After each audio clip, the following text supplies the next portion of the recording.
जिम्मेवारी है परमेश्वर की महिमा को दिखाना। तेरी ये पर्सनल जिम्मेवारी है अपनी गवाही को खराब ना होने देना। तेरी ये पर्सनल जिम्मेवारी है अपने जीवन से परमेश्वर के नाम को महिमा देना। आमीन। आपकी लाइफ ब्लेस करता है परमेश्वर जब आप पर्सनल जिम्मेवारी लेते हैं कि मैं खुदावन पर्सनल जिम्मेवारी लेता हूं कि मेरी जिंदगी से तेरे नाम को सिर्फ महिमा ही मिलेगी।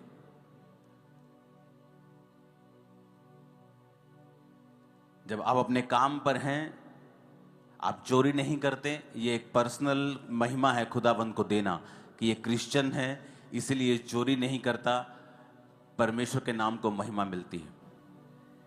आप अपने मोहल्ले में हैं, आप बाकियों की तरह चुगली नहीं करती, आपको नहीं इंटरेस्ट कि दूसरे के घर में क्या हो रहा है, आपको इंटरेस्ट है कि आज मैंने प्रार्थना की है कि नहीं की, आज मैंने बाइबल पढ़ी है कि नहीं पढ़ी, आज मेरे बेटे ने, मेरी बेटी ने, मेरे हस्बैंड ने परमेश्वर में समय बिताया है कि नहीं बिताया। आपको पता है कि अगर आप भी उनके जैसा ही करेंगे तो ये परमेश्वर की महिमा नहीं होगी। और जब आपकी जिंदगी से, पर्सनल जिंदगी से प्रभु की महिमा नहीं होती, वो आपको नहीं बढ़ाता।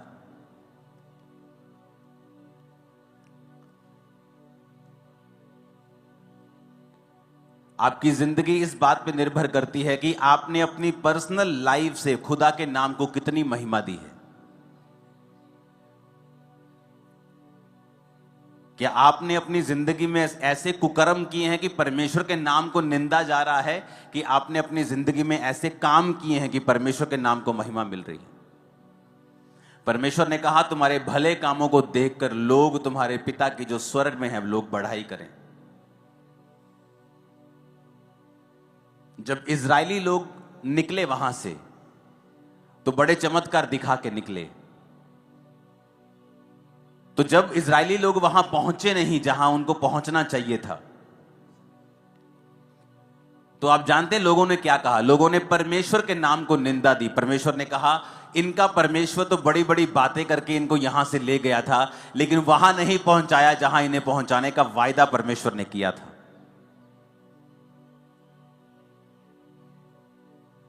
और वचन में क्या लिखा है कि इसके कारण परमेश्वर की निंदा हुई अन्य जातियों में। अन्य जातियों ने यह नहीं देखा कि अगर वो इजरायली नहीं पहुंचे कनान में तो उसका कारण, वो कारण नहीं ढूंढा उनको नहीं पता कि वो व्यभिचार के कारण नहीं पहुंचे, वो मूसा के खिलाफ कुड़कुड़ा के वहां नहीं पहुंचे, वो उन्होंने मूर्ति पूजा की इसलिए वहां, वो उन्होंने कुछ नहीं देखा। उन्होंने सिर्फ यही देखा कि ये वहां पर नहीं पहुंचे क्योंकि परमेश्वर ने पहुंचा नहीं पाया। और बाइबल कहती है अन्य जातियों ने परमेश्वर के नाम की निंदा की। आपके कारण अगर परमेश्वर के नाम को महिमा मिलेगी, परमेश्वर आपको पब्लिकली रिवॉर्ड करेगा और बढ़ाएगा। और अगर आपके कारण परमेश्वर के नाम को निंदा मिलेगी, अगर उसको महिमा मिलेगी वो आपको बढ़ाएगा, अगर उसको निंदा मिलेगी वो आपको बढ़ाएगा नहीं, वो आपको घटाएगा। और ये शुरुआत होती है छोटे लेवल से। जब आपको कोई नहीं देख रहा और फिर भी आप परमेश्वर में वफादार हैं, तो परमेश्वर आपको आगे लेके जाता है। उस चोरी को, उस व्यभिचार को कोई नहीं देख रहा, किसी को मालूम नहीं होगा, लेकिन परमेश्वर को मालूम होगा, जो बढ़ाने और घटाने वाला परमेश्वर है। जो ये कहता है मैं ही मरहम लगाता हूं, मैं ही घायल करता हूं, मैं ही पट्टी बांधता हूं, मैं ही मारता हूं, मैं ही जिलाता हूं। रोमियो 2 उसकी 24 आयत में आप स्क्रीन पर देखेंगे, सिर्फ नोट करेंगे और पढ़ेंगे घर जाके इसको। क्योंकि तुम्हारे कारण अन्य जातियों में परमेश्वर के नाम की निंदा की जाती है। इसमें परमेश्वर कंप्लेंट करता है कि तुम्हारे कारण। परमेश्वर ने यह नहीं कहा मेरे कारण या शैतान के कारण कि शैतान कर रहा है। परमेश्वर ने कहा नहीं, तुम्हारे कारण परमेश्वर की निंदा की जाती है अन्य जातियों में। वचन में लिखा है, जब आप न्यायियों 6 उसकी 1 से 6 आयत पढ़ते हैं, तब इजराइलियों ने यहोवा की दृष्टि में बुरा किया, इसलिए यहोवा ने उन्हें मिधानियों के वश में 7 वर्ष तक रखा और मिधानी इजराइलियों पर प्रबल हो गए। और मिधानियों के डर के मारे इजराइलियों ने पहाड़ों के गहरे खड्डों और गुफाओं और किलों में अपने निवास बना लिए। जब जब इजरायली बीज बोते तब तक मिधानी, अमालेकी और पूर्वी लोग चढ़ाई करके सब कुछ खत्म कर देते थे। अब अज्जा तक छावनी डाल डालकर भूमि की उपज नष्ट कर डालते थे और इजरायलियों के लिए ना तो भोजन वस्तु, ना भेड़ बकरी, ना गाय बैल, ना गधा छोड़ते थे। 6 आयत में लिखा, मिधानियों के कारण इजरायली बड़ी दुर्दशा में पड़ गए। तब इजरायलियों ने यहोवा की दुहाई दी। और पहली लाइन में फिर पढ़ेंगे, इजरायलियों ने यहोवा की दृष्टि में बुरा किया, इसलिए यहोवा ने उन्हें मिधानियों के वश में 7 वर्ष तक रखा। अब यहां शैतान प्रबल नहीं हुआ उनके ऊपर। यहां कहीं नहीं लिखा कि शैतान ने उनको अपने वश में कर लिया। परमेश्वर ने कहा वो परमेश्वर से मुड़ गए और इजरायलियों ने पाप किया, इसलिए परमेश्वर ने उन्हें मिधानियों के यानी उनके दुश्मन के वश में 7 वर्ष तक रखा। इसलिए नहीं कि शैतान भारी था। मैं आपको बताना चाहता हूं कि जब आप मौका देंगे शैतान को, अन्य जातियां खुश होंगी। नहीं तो अन्य जातियों के पास 0.11%, 0.0001% भी पावर नहीं है आपके ऊपर रेन करने की, आपके ऊपर चढ़ने की। मैं आपको बताता हूं, आप परमेश्वर के दास और दासियां हैं। उसके बेटे और बेटे किसी की औकात नहीं है आपको छू जाए। मैं आपको बता रहा हूं।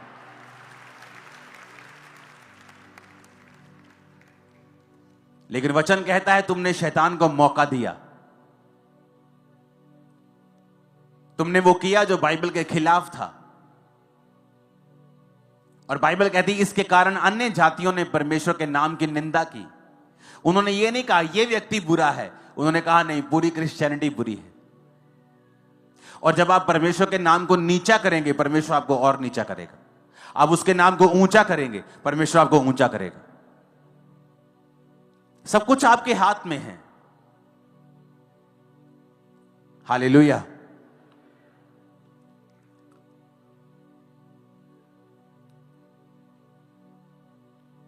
तब क्या हुआ?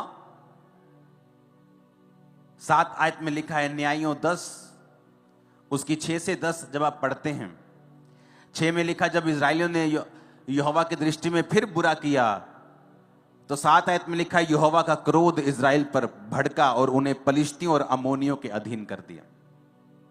पूरी बाइबल आप पढ़ के देखो, जब जब इजरायलियों ने बुरा किया, परमेश्वर ने उन्हें दुश्मन के वश में कर दिया।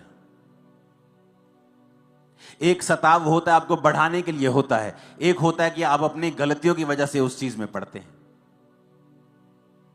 और यहां पर अगर आप बाइबल में पूरी बाइबल को ध्यान से पढ़ेंगे तो वचन में लिखा है कि हमेशा इजरायली फंसते थे अपने पाप के कारण, और फिर परमेश्वर की दुहाई देते थे। परमेश्वर उन्हें फिर छुड़ाता था, फिर वो परमेश्वर में बिगड़ जाते थे, फिर वो दुश्मन के वश में चले जाते थे, फिर परमेश्वर की दुहाई देते थे और फिर परमेश्वर ने छुड़ाता था। ऐसा चलता रहा कितने 100 सालों तक। जबकि ऐसा करने के लिए आप नहीं बुलाए गए हैं। आप बुलाए गए हैं, बाइबल कहती है, परमेश्वर के गुणों को दिखाने के लिए, परमेश्वर की ग्लोरी को दिखाने के लिए, उसके गुणों को दिखाने के लिए, उसकी पावर को दिखाने के लिए। आपके बच्चे बेस्ट पोजीशंस के ऊपर होंगे और उसकी ग्लोरी होगी। मैं आपको बता रहा हूं।